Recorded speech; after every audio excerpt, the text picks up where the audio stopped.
Good day everyone and mabuhay! I am Janelle A. Fabricor. For today, we will be discussing all about the community participation.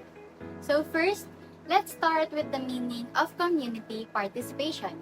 So, community participation in tourism basically means getting locals involved in planning, developing, and managing tourism in their area.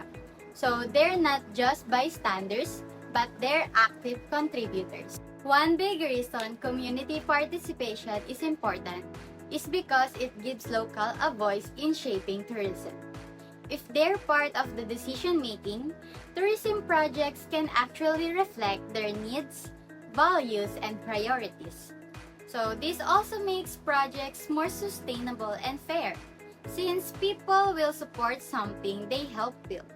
So in the end, it balances the benefits of tourism with what the community truly wants. Community participation also promotes ownership and responsibility. If locals are involved, they're more likely to conserve resources, protect the environment, and make sure tourism supports long-term well-being. It also builds pride and accountability. People feel like tourism is something they share and protect. And at the same time, it can open opportunities for livelihood and small businesses in the area. Hi everyone! My name is Shaian H. Bartolome and this is the continuation of the importance of community participation, preserving cultural identity and local traditions. When the community takes part, it helps safeguard local customs and traditions. Community involvement allows people to protect and showcase their unique expression, practices, and cultural heritage. This prevents them from being lost or exploited by mass tourism, ensuring that what makes their community special remains alive for future generations. The last one is ensuring equitable distribution of tourism benefits. Active participation guarantees that the benefits of tourism like income, jobs, and opportunities are fairly shared among community members.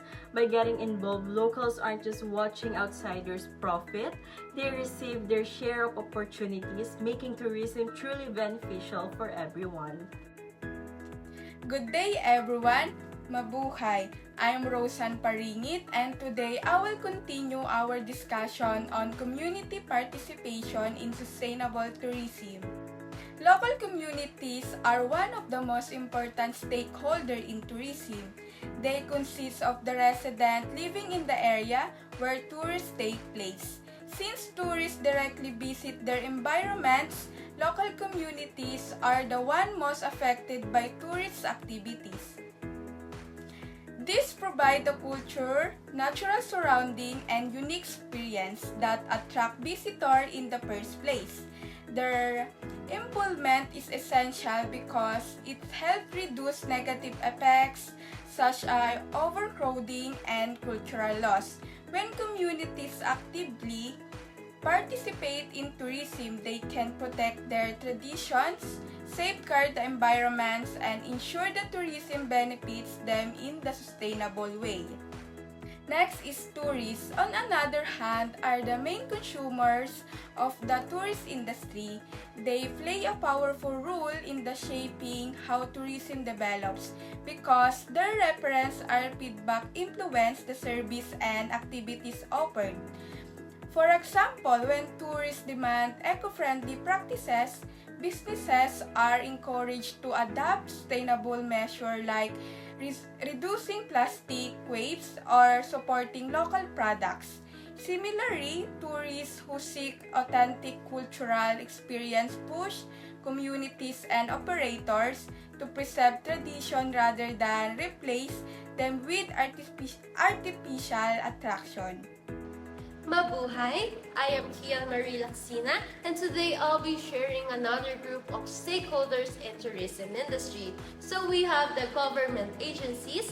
They create laws and policies that promote sustainable tourism, manage natural resources, and support local development. For example, the Department of Tourism or DOT sets tourism standards. The Department of Environment and Natural Resources or DENR protects natural areas, and the Department of Transportation or DOTR manages safe travels and accessibility. Next is the private sector, which includes businesses such as hotels, transport providers, restaurants, and tour operators. Their practices directly affects local economies and environment. For example, the hotel that adopts eco-friendly operation, the restaurant that supports local farmers, and transport companies that offer sustainable travel options, and even retail shops and souvenir stores that help boost local livelihood all play a big role in sustainability. Lastly, we have the non-government organizations or NGOs. They advocate for environmental protections and social responsibility in tourism. And in the Philippines, some examples are the Harbor Foundation, which protects biodiversity, the WWF, which promotes conservation and sustainable practices, Save Philippine Sea, which focus on marine protection, and the Philippine Business for Social Progress or the PBSP, which supports community development. So, stakeholders all have important roles in shaping sustainable tourism. By working together, they help balance economic growth and culture preservation and also environmental protection. Hello everyone, my name is MJ Buhay and I will be discussing the benefits of stakeholders' participation. Stakeholder participation fosters sustainable economic growth by aligning the interests of government, businesses, communities, and other groups. When all parties collaborate, resources are used efficiently, local needs are addressed, and long-term benefits are created for both the economy and society. Next is economic sustainability includes early involvement of stakeholders because it helps prevent misunderstanding and resolves issues before they become serious problems. When stakeholders such as local communities, businesses, and government agencies are consulted from the beginning, their concerns and needs are addressed early on. This avoids costly conflicts, delays, or resistance in the future. It also ensures that projects are more inclusive, efficient, and aligned with the shared goal of long-term economic growth. In the end, stakeholders and participation is not just about involvement, it is also building trust, ensuring sustainability, and working together for the long-term resources. Enhances decision-making with diverse perspective, international incorporating a range of backgrounds, experience, and viewpoints to generate more comprehensive, innovative, and balanced outcomes. Mabuhay! Today I will share with you the benefits of stakeholders' participation. One of the key aspects of economic sustainability is the early involvement of stakeholders. By including stakeholders in the process as early as possible, we can prevent misunderstandings and solve issues before they grow into serious problems. This not only strengthens cooperation but also builds trust and ensures long-term success. In simple terms, participation creates solutions faster and helps everyone move forward together. This is Kurt Villarico reminding that true sustainability begins when everyone takes part. Maraming salamat. Choose tourism, choose you in Manila.